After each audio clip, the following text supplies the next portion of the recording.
In my childhood, our isolation was no great burden. I had no friends or companions, and little need for them. My mother and Pinger had sufficed for me.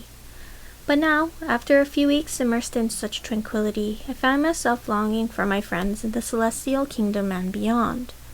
My wish was granted sooner than I imagined. Before the sun rose the next day, Pinger called out that Leeway had arrived. My eyes were heavy with sleep, but a pulse rippled through me at the thought of seeing him.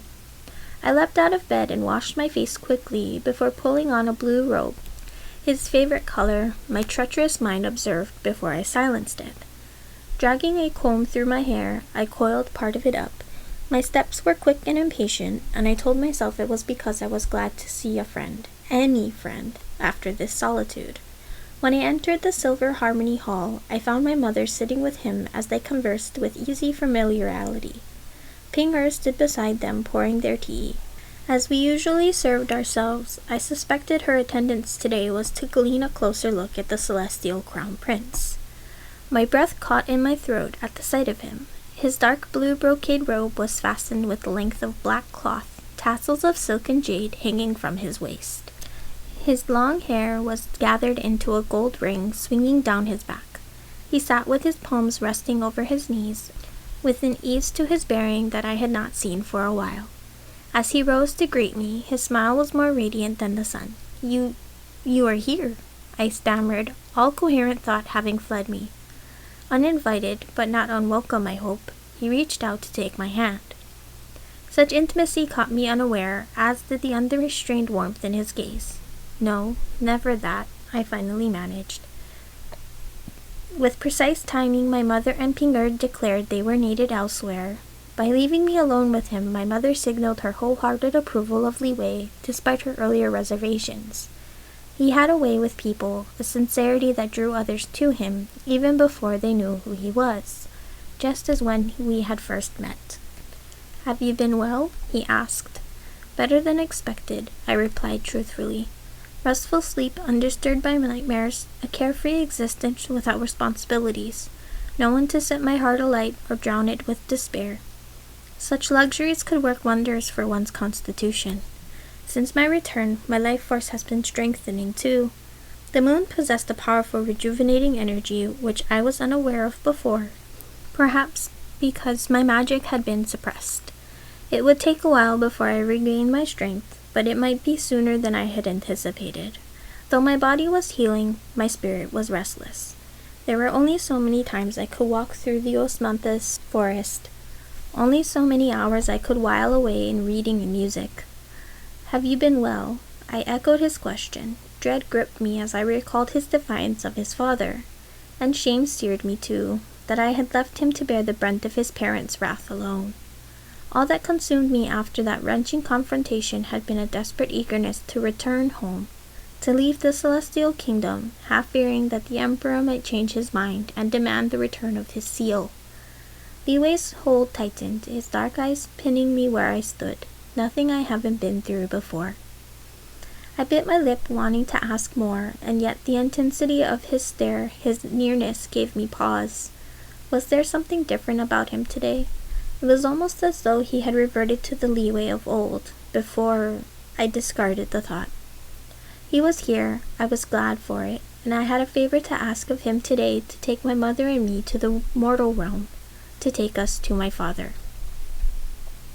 Selfishly, I had waited to tell my mother the news, to let us enjoy a few days of unadulterated happiness, basking in our reunion and her newly regained freedom.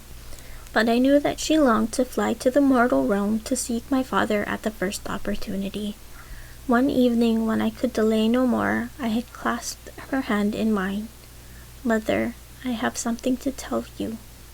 Unwelcome words filled with foreboding, or had it been the tremor in my voice which turned her face to ash? Her cold hand slid from my grasp. "I don't want to hear it." Her childlike plea had pierced me. I wondered, should I let things go on as they had, half in hope, half in denial? Something in me reared away. Better to cut the cord clean than to let it fray toward the inevitable end. "I'm sorry," the black dragon told me. "Father is dead." My voice had cracked over the words as my throat closed tight. She had crumpled then, her body heaving as it folded over. I held her fast, trying not to flinch from her choked cries. My words had struck all hope from her as a knife cutting down an ailing plant still clinging to life. I had lost a father I never knew, but my mother lost a husband she loved still. Together, now, the three of us flew to the mortal realm. My mother's face was white as she plucked at her sleeves nervously. It had been too long since she had left the moon. Fortunately, Leeway's cloud glided as smoothly as a bird through the air. The black dragon had described the place well. Where the two rivers merged, we found a small hill covered with white flowers. At the highest point rose a large circular grave crafted from marble. Characters inlaid with gold spelled out his name, Hoi Yi. All around were paintings of my father's achievements, the battles he had won, the enemies he had vanquished. It was a magnificent tomb, worthy of even a king in this world, yet it grieved me that there was no mention of his family or descendants. Had he lived alone until the very end? My mother clutched my arm, her step faltering. She stared at the grave, her face stricken with grief. "We can leave if you wish," I whispered through the ache in my chest. "No," she cried fiercely. She pushed her long sleeves up, picked up the broom, and began sweeping with a burst of energy. For a moment, I wondered what the mortals would think if they saw the revered moon goddess sweeping as industriously as any common villager. In a flash, it struck me. They, more than anyone, would understand the respect she wanted to pay her husband, to show him that even in death, she honored him still. I crouched down, using my handkerchief to wipe away the dust and grime from the marble, polishing the characters until they shone once more. Leeway stood apart at first, before bending to clear away the weeds. When the sight was immaculate, my mother brought out the offerings of fruit and cakes that she had prepared herself, heaped onto porcelain plates. I lit the incense sticks and passed 3 to her, their tips crimson with muted flame. Holding them before us, we knelt before the grave and bowed thrice, a wife and daughter mourning our greatest loss. After the final bow, I pushed the incense sticks firmly into the small brass censer. Thin trails of fragrant smoke drifted into the sky. I touched her hand, rousing her from her daze. "Mother, when you walk in the forest at night, what do you think about?" I had longed to ask this so many times before. She closed her eyes, a dreamlike smile on her lips. "You, as a child, your father, our life together. How I wish he were with us, that he had not been left behind." She bent her head then, broken whispers falling from her mouth. "Sometimes I wonder, what if the physicians were wrong? What if I had not drunk the elixir? We would have lived all these years together in the world below. My hair would be gray now, but we would have been happy." Her grip tightened around mine. As I ascended to the skies, I turned around once to see him by the window, his hand outstretched. Such anguish upon his face. He had returned too late. Some nights I torment myself, wondering how he felt as he watched me fly away. Did he understand why I did it? Did he feel betrayed? Did he hate me? Those nights I hate myself too. She stared ahead, her throat working before she continued. "In that moment, when I held the elixir, all I could think of was you and me, and how much I wanted us to live. When I drank it, I chose my husband's death before mine. I chose a life without him. I chose us." Her voice throbbed with sudden emotion. "I will never be free of my sorrow, and yet I would do it again, even knowing all which came after, because it meant I had you." Tears fell from her like a scattering of rain. I cursed myself for my thoughtless question, for asking it, despite knowing it would grieve her. But we could not keep hiding and burying our hurt, especially from those we loved. I had learned that through my pain lay forgiveness, growth, and the eventual healing of our wounds. It struck me then, perhaps my mother and I were more similar than I had imagined. We had both seized the opportunities which came our way. We had both chosen to live. Slowly, her fingers slipped from my grasp like she had forgotten my presence, her gaze fixed on the gleaming characters of my father's name on the headstone, her lips moving to mouth them in silence, his legacy and achievements carved into immutable stone, forever ingrained in the memory of the world he had saved. For as long as there were books to read and songs to sing, he would never be forgotten. But it was an empty solace for those who loved him. Rising to my feet, I joined Leeway by the bank of the river. We stood in silence, watching the water glistening in the sunlight as the breeze toyed with our hair. The air in the mortal world was filled with a myriad of scents, blossoming flowers, decaying leaves, and the earthy river water thrumming with life. He turned to me then. I asked Princess Feng Mei to release me from our betrothal. I stared at him in disbelief, unsure what to say. Why? When? I finally asked. He shot me a rueful smile. Need you ask why? After you left, I visited Princess Feng Mei. I told her the truth, what I should have told her long before. She deserved more than what I had to offer, a heart that would never be hers. She was most understanding, and she asked me to tell you she hoped we would find happiness together.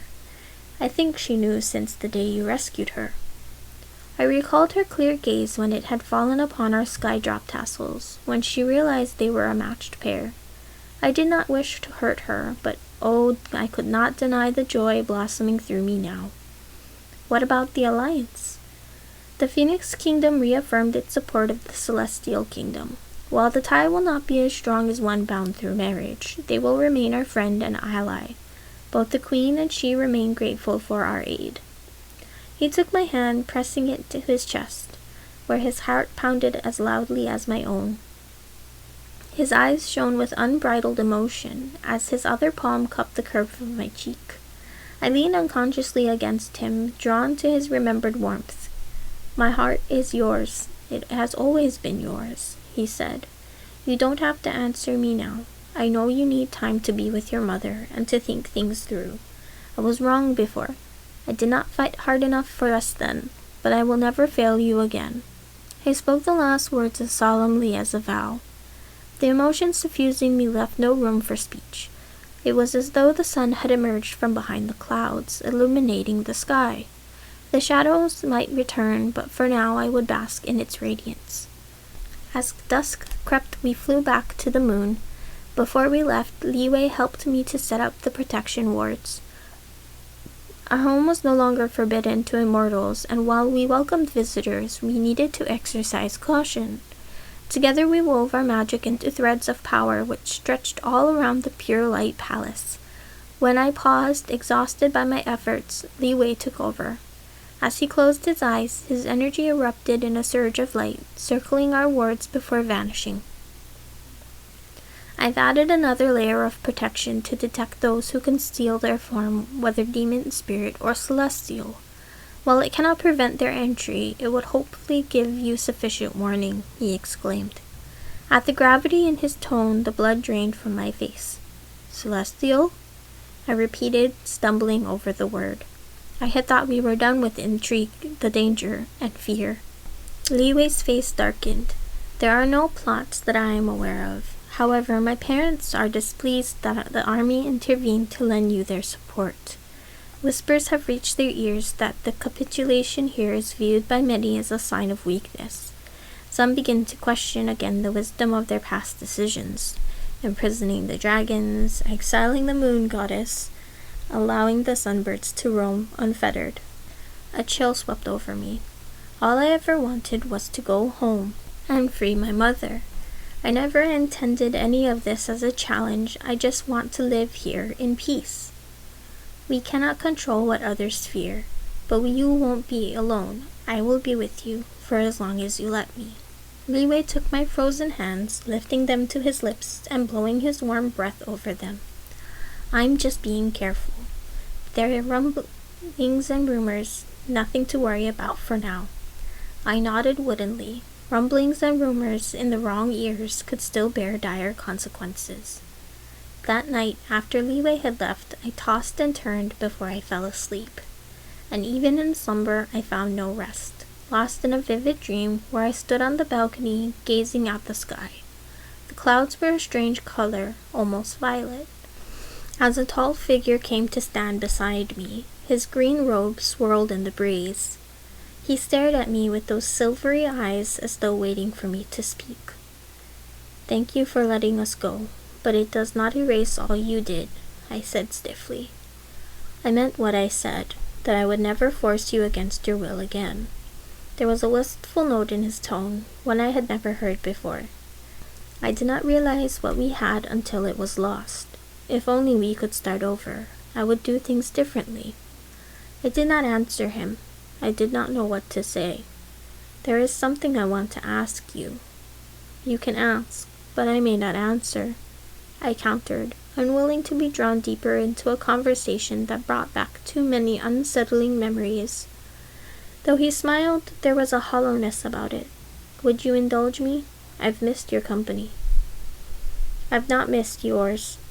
A half-truth, a half-lie. I reminded myself that whatever I missed was the illusion of our companionship, not the reality of his deception.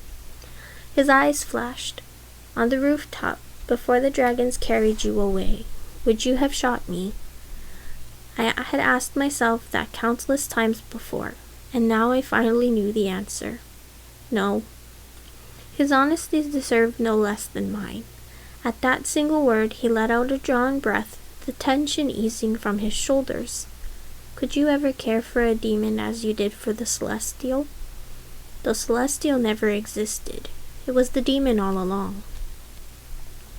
Somehow I kept my voice flat, ignoring the twinge in my chest. He inclined his head gravely. "Perhaps. However you see me, I will wait until you do." "Do what?" "Love me again." His fingers brushed the side of my head, lightly stroking my hair. "Or at least, not hate me anymore?" Before I could jerk away a scathing retort on my tongue, he had disappeared. I awoke the next morning, sandy-eyed and grim. My dream was so vivid, the emotions it evoked so real. I was lost in thought for a long while, alternating between outrage that he might have infiltrated my dreams, and resentment that the thought of him still troubled me so.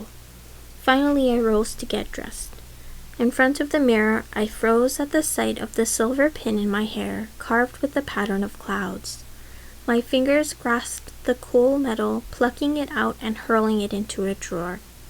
I picked up the jade dragon bow, slinging it over my shoulder before leaving the room. My time in the army had taught me caution, to always have a weapon on hand. Walking outside, I tested once more the wards which Leeway and I had woven. Threads of gold and silver knitted tightly together, as delicate as a spiderweb, yet stronger than iron. With a burst of defiance, I thought, if enemies lurked on the horizon, I would be ready for them. That night, I did not dream of Wenji. I was unsettled, unsure of how I felt, though I sensed it was not the last I had seen of him. My days fell into routine. Since my mother's punishment was lifted, many immortals came to visit us. Some to pay their respects, others to satisfy their curiosity, more interested in the scandal of our tale than out of any true concern. I longed to show them out after the first cup of tea, but my mother's glare restrained my ruder impulses. Yet beyond these slight irritations, it was wonderful to be home, to feel safe and free and loved. True to her promise, Shuzhao was a frequent visitor, often dropping by unannounced. I was always glad for her company and to hear her news of the realm. Min Yi came too, and even Teacher Dao Ming and General Jian Yun. These were my favorite times, sharing my home with the friends I had made, to hear their voices and laughter spilling through our halls. Such company did not detract from the peace, but enhanced it.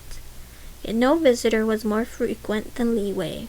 We took long walks through the white osmanthus forest, winding between the glowing lanterns beneath the starlit sky. When I played the chin or flute, he sat beside me, sketching or painting. At times I looked up to find his dark eyes fixed on me with such intensity my fingers would falter over the melody. But I no longer shied from his touch, nor felt the pang of guilt when my pulse quickened at the sight of him. and my mind once more dared to dream of our future. Some nights, after Pinger had gone to bed, I joined my mother as she stood on the balcony of our home. We were together, yet each of us lost in our own memories, hers of the realm below and mine of the skies above. I now understood with startling clarity why she had not wanted to be disturbed during these times. And though we did not speak, we found a kind of solace in each other's company, in sharing our sorrow, a sorrow which I had no comprehension of in my childhood. Often I started to find myself alone, not noticing when she had left. So wrapped up was I in my own thoughts and trying to answer the questions which whirled through my mind. Could Leeway and I truly forget all that had transpired to tear us apart? Could the ties that were severed be remade? In the tranquility of my home, I hoped to have the time to unravel these tangled knots of my life. Yet even though we were immortal, I could not walk this path forever, shying from love, wary of making the wrong decision, afraid to be hurt. I had not believed myself fickle, but the truth was I no longer knew my own heart. I had always thought life was a road, twisting and turning with the vagaries of fate, luck and opportunity, gifts beyond our control. As I gazed across the endless night, it dawned on me then that our paths were forged from the choices we made, whether to reach for an opportunity or let it pass by, to be swept up with change or to hold our ground. On the surface, my life had come full circle. Yet no longer did I have to hide in the shadows, burying my past and fearing my future. Never again would I conceal who I was, the names of my father and mother. Word had spread throughout the 8 kingdoms of the immortal realm that I was the daughter of the moon goddess and the mortal who had slain the suns. In the darkness, the 1,000 lanterns flickered to life. The sky was clear, the stars infinite. The light of the moon was full and bright. On a night as this, my heart was content, awaiting the promise of tomorrow.